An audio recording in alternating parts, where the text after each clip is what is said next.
श्री शिवाय नमस्तुभ्यम। मैं हिमानी वर्मा मेरे अनमोल गोविंद चैनल पर आपका हार्दिक स्वागत करती हूँ। उम्मीद करती हूँ कि आपको मेरी ये वीडियोस पसंद आ रही होंगी, तो प्लीज़ मेरे इस चैनल को सब्सक्राइब ज़रूर करना। तो आइए हम प्रदोष व्रत कथा कहते हैं। शुक्रवार प्रदोष व्रत। शुक्रवार त्रयोदशी प्रदोष व्रत पूजा विधि सोम प्रदोष के समान ही है। इसमें श्वेत रंग खीर जैसे पदार्थ ही सेवन करने का महत्व होता है।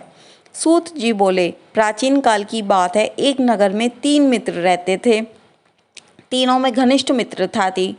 उनमें एक राजकुमार, दूसरा ब्राह्मण पुत्र, तीसरा सेठ पुत्र था।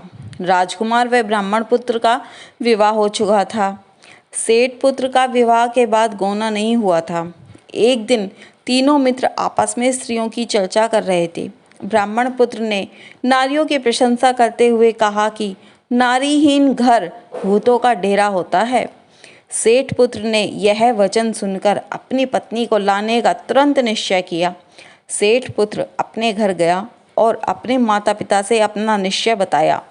उन्होंने बेटे से कहा कि शुक्र देवता डूबे हुए हैं।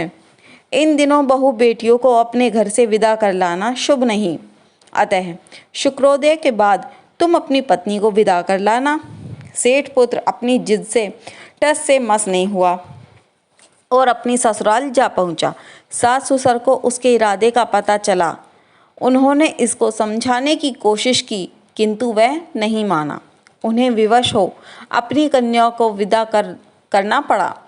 ससुराल से विदा होकर पति पत्नी नगर से बाहर निकले ही थे कि उनकी बैलगाड़ी का पहिया टूट गया और एक बैल की टांग टूट गई। पत्नी को भी काफ़ी चोट आई। सेठ पुत्र ने आगे चलने का प्रयत्न जारी रखा।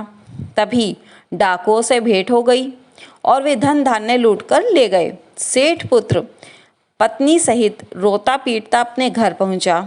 जाते ही उसे सांप ने डस लिया। उसके पिता ने वैद्यों को बुलाया। उन्होंने देखने के बाद घोषणा की कि सेठ पुत्र 3 दिन में मर जाएगा। उसी समय इस घटना का पता ब्राह्मण पुत्र को लगा। उसने सेठ से कहा कि आप अपने लड़के को पत्नी सहित बहू के घर वापस भेज दो। सारी बाधाएं इसीलिए आई हैं कि आपका पुत्र शुक्रास्त में पत्नी को विदा करा लाया है। यदि वह वहां पहुंच जाएगा तो बच जाएगा। सेठ को ब्राह्मण पुत्र की बात जच गई और अपनी पुत्र वधू और पुत्र को वापस लौटा दिया।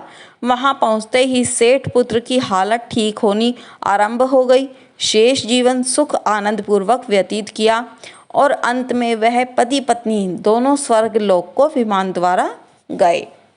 तो इसी के साथ हम अपनी वाणी को विराम देते हैं और अगली वीडियो में मैं शनि त्रयोदशी प्रदोष व्रत की कथा लाऊंगी। जय श्रीमन नारायण। राधे राधे।